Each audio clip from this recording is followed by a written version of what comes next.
And they came to the other side of the sea, to the country of the Gadarenes. And when he came out to the boat, immediately there met him out of the tombs a man with an unclean spirit, who had his dwelling among the tombs.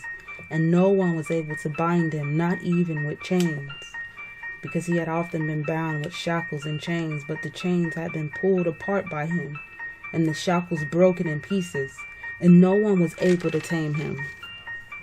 And continually, night and day, he was in the mountains and in the tombs, crying out and cutting himself with stones. And seeing Yahusha from a distance, he ran and bowed down to him, having called out with a loud voice, said, What have I to do, Yahusha, Ben of the Most High El? Swear to Elohim not to torture me. For he had said to him, Come out of the man, unclean spirit. And he was asking him, What is your name? And he answered, saying, My name is Legion, because we are many. And he begged him very much that he would not send them out of the country. Now a great herd of pigs was there, feeding near the mountains. And all the demons begged him, saying, Send us to the pigs, so that we enter into them. And he gave them permission. And the unclean spirits came out and entered into the pigs. There were about 2,000. And the herd rushed down the steep place into the sea and drowned in the sea. And those who fed the pigs fled and reported it in the city and in the country. And they went out to see what had taken place. So they came to Yahusha and saw the demon-possessed one, him who had the legion, sitting and dressed and in his right mind. And they were afraid. And those who saw it related it to them what was done to the demon-possessed one, and about the pigs.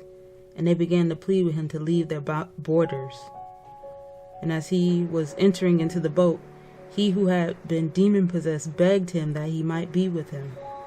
And Yahusha did not allow him, but said to him, Go home to your friends, and report to them what the Adon has done for you, and how he had compassion on you.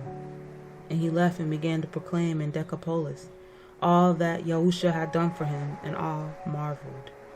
When Yahusha had passed over again by a boat to the other side, a large crowd assembled to him when he was by the sea. And see, one of the rulers of the congregation came, Yair by name. And when he saw him, he fell at his feet and begged him strongly, saying, My little daughter lies at the point of death. Come, lay your hands on her to heal her, and she shall live. And he went with him. And a large crowd was following him, and they were thronging him. And a certain woman had a flow of blood for 12 years, and had suffered much from many physicians, and spent all that she had, and was no better, but rather became worse. Having heard about Yahusha, she became behind him in the crowd, and touched his garment. For she said, If only I touch his garments, I shall be made well. And immediately the fountain of her blood was dried up, and she felt in her body that she was healed of the affliction. And immediately Yahusha, knowing in himself the power had gone out of him, turned around in the crowd and said, Who touched my garments? And his Talmudim said to him, You see the crowd is thronging you, and you say, Who touched me? And he was looking around to see her who did this.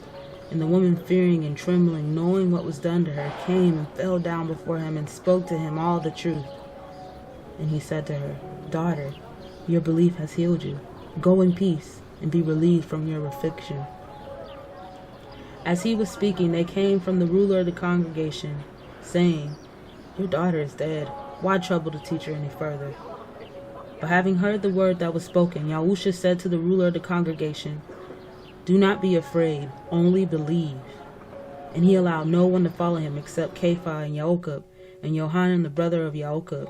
So they came to the house of the ruler of the congregation, and saw a commotion, and much weeping and lamenting. And coming in, he said to them, Why make this commotion and weep? The child has not died, but is sleeping. And they were laughing at him. And when he had put all them out, he took the father and the mother of the child, and those who were with him, and went in where the child was lying. And taking the child by the hand, he said to her, Talitha kumi, which is translated, Little girl, I say to you, arise. And immediately the girl rose up and was walking, for she was 12 years old. And they were completely astonished. But he ordered them many times that no one should know it, and said that she should be given to eat.